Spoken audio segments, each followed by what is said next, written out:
everybody. Um, Quick video to address a question that's come up a little bit, maybe just once, but I imagine others are having a similar question, and that is maybe not a question so much as a conundrum, if you will. And that is on this independent final, you're telling me I can write anything I want, and I'm not used to that much freedom. I'm just not, and I'm not comfortable with that much freedom. I need structure, and you're not giving me structure, and you're a teacher, so you should give me structure. To that I say, first of all, too bad. Enjoy the freedom. Do something creative with it. But I would also like to give you a way to sort of add some structure, some optional structure. Although I think what I'm about to run through is a thing everybody should run through while they're thinking about this. And that is, I think if you answer a couple of questions about what you want to write, it'll help give you a little bit of structure. So I think the first thing that I would ask myself is you notice it's just me. There's no screen with fancy stuff on it. But I'm going to write some stuff and show it to you. First question is, what do you want to write? So do you want to do something that's a little bit more academic / like essay-y, or do you want to do something that's creative? So in case you didn't hear me say that, which one do you want to do? Academic or creative? Academic or creative? So let's say you choose academic. Then I think basically what's happening is you're writing an essay. I think. Now there's lots of different essays, right? But I think the ones that make the most sense for this one, well, maybe, let's say 3. Now you have to listen to me write for a second. What are you guys doing? I feel like I'm losing my mind. Anybody else? Just me? Okay.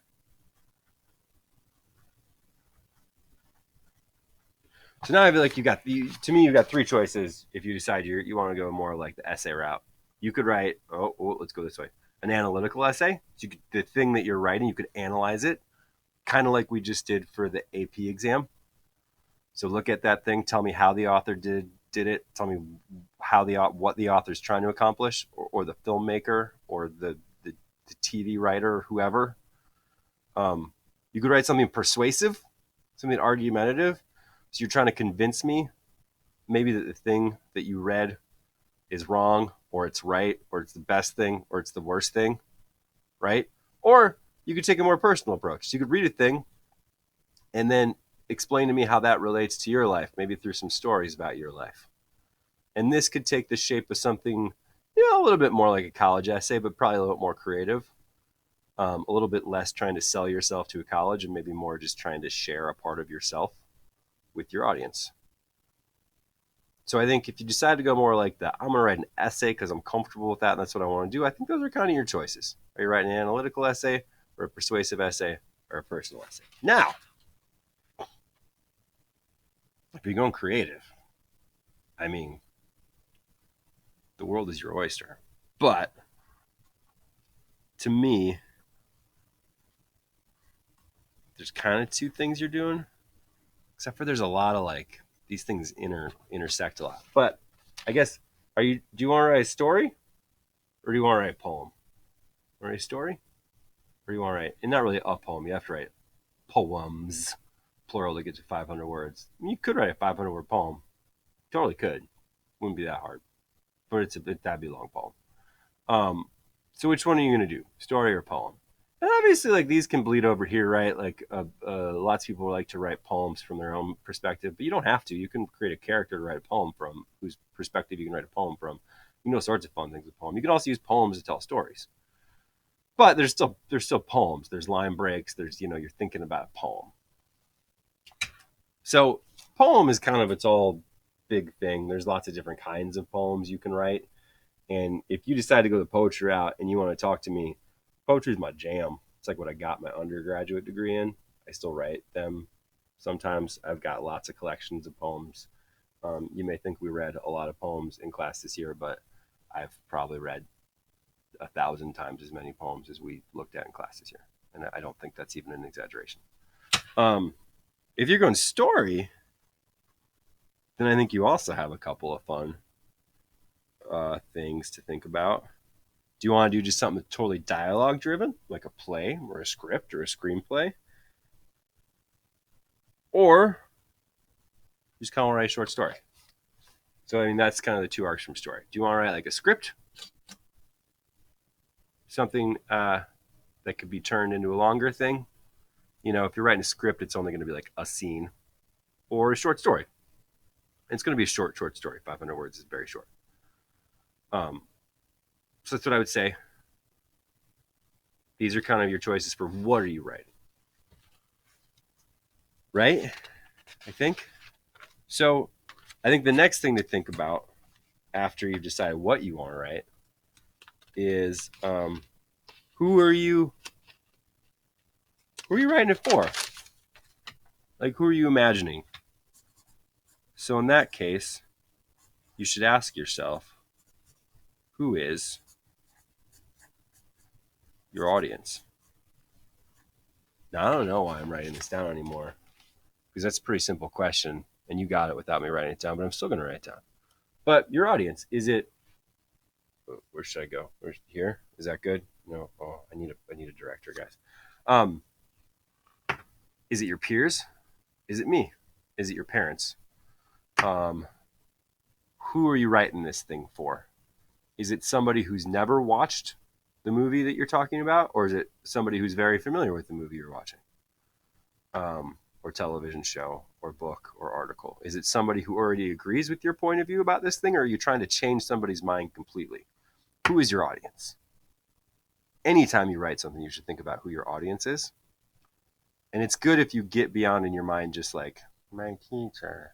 Yeah, it's good to write something that's going to make your teacher or your professor, whoever, happy if it's going to be graded.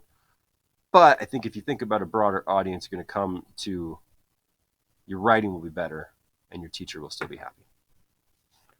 So the last question that I think you then need to ask is ask yourself is this.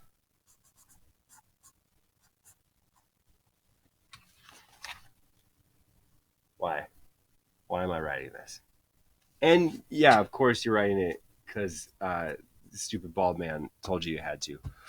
But I think, like, what's the point you're trying to get across with this piece of writing? What's the purpose of this writing? Again, it comes back a little bit to the genre piece, but it might be more than that. Like if you're writing an analytical piece, what are you trying to get to the heart of? Are you going to, if you're looking at a film, are you going to analyze the cinematography or the writing? What's the purpose of doing that? Is it to point out the fact that this specific cinematographer that worked on this film is like the best ever, and you just kind of want to highlight that through an analysis of his work? If you're writing, you know, if you're writing an argumentative piece about a topic, again, what are you trying to change? Are you trying to get people on the ground to make a change? Are you trying to get Congress to enact legislation? Like, what's the point of it? If you're writing a poem, is it just, are you writing that poem to explore your own feelings? Are you writing that poem to share those feelings, to tell a story, to help someone else understand something deeper about themselves or about the world? If you're writing a story, again, are you writing that story to work through your own feelings? Or are you writing that story to make somebody think about the future, think about the past? You're like, what's the point of this thing? So anyway, to recap, what do you want to write? Is it an essay or a creative thing? If it's an essay, is it analytical? Is it persuasive? Is it personal? If it's more a creative thing, and again, there's like some of these things bleed into each other, is it a story or a poem? If it's a story, you're writing a script, screenplay, you're writing a short story. If it's a poem, you're writing a series of poems, you're writing one big long poem. Are these poems connected? Are they kind of separate but sort of related? What's that going to look like? So that's the first big thing to think about. Next, who's your audience? Who is this intended for? And then lastly, like, what's the purpose? And a lot of these things, they all connect to each other. This is very similar to what we would do with the rhetorical analysis back in AP Lang in the day. where you would ask yourself, like, who's the speaker, who's the audience, what's the purpose? It's a lot like that. The rhetorical triangle deal. Obviously, you're the speaker in this case, but who's your audience? What's the purpose? What form is this going to take? I think once you start to answer those questions, you will give yourself quite a bit of structure just in doing that, because there is structure inherently built into these different types of writing for these different people for these different purposes. So, anyway, answer those questions. Your writing will be better because you'll feel like you have an actual purpose. And I think it'll give you the structure you need if you're looking for structure. Even if you weren't looking for structure, it's good to answer these questions as you think about what you want to write. If you want to talk more about this, come see me. Come see me in office hours on Thursday. Make an appointment to see me. Even if you haven't seen me recently, like, just come talk to me, guys. I haven't seen you. And our time together as student and teacher is quickly coming to a very anticlimactic end. I'll get weepy about that in a video next week. I'm not going to go there right now. But that's a thing. So just come say hi. Even if you haven't done anything and you just happen to be watching this video in the 12th minute, which you're not. That's funny. That's funny if you were. It's really funny. Do me a favor, though, if you are still watching this video right now, here's what I would like you to do is just open up your email, start sending an email to me, and in the subject line, just write Cape Cod kettle cooked potato chips. That's right, Cape Cod kettle cooked potato chips. Put that in the subject line. I'll drop 25 points extra credit in your grade. All right, you guys are awesome. Thanks for being here. Thanks for being awesome. Later.